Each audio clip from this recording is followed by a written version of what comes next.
பார்த்தீங்கன்னா, முக்கியமானது வந்து இப்ப எல்லாரும் வந்து இன்ஃப்ளேஷன் ரிஸ்க் தெரியும். அதாவது பணவீக்கம். பணத்தோடைய விலைவாசி ஏற வந்து நம்ம பணத்தோட மதிப்பு வந்து கம்மியாகுது. இது வந்து இன்ஃப்ளேஷன் ரிஸ்க் அப்படின்னு சொல்லுவோம்.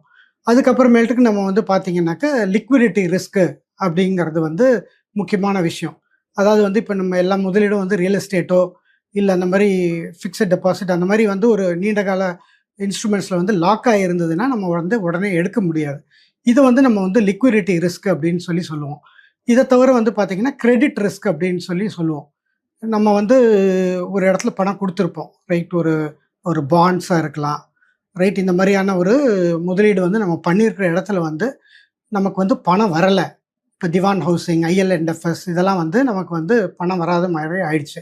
இதெல்லாம் வந்து கிரெடிட் ரிஸ்க் அப்படின்னு சொல்லுவோம். ஸோ அதுக்கப்புறம் வந்து கான்சன்ட்ரேஷன் ரிஸ்க்ன்னு இருக்கு.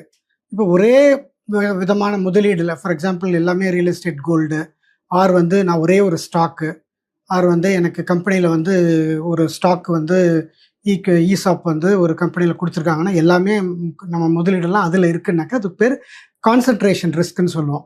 ஸோ அப்புறம் வந்து கரன்சி ரிஸ்க்ன்னு இருக்கு. நம்ம வந்து பார்த்தீங்கன்னாக்கா, அது வந்து இப்ப வந்து இங்கேருந்து நம்ம வந்து யுஎஸ்ல முதலீடு பண்றோம். ஆர் வந்து யுஎஸ்ல இருக்கவங்க இங்க முதலீடு பண்றாங்கங்கும்போது, ஐஎன்ஆர் ருப்பி வந்து டிப்ரிசியேஷன், அப்ரிசியேஷன் தகுந்த மாரி, அதுலயும் வந்து சில ரிஸ்க் இருக்கு. இந்த மாரி வந்து நம்ம பலதரப்பட்ட ரிஸ்க்கையும் நம்ம வந்து அணுகணும் முதலீடு பண்ணும்போது.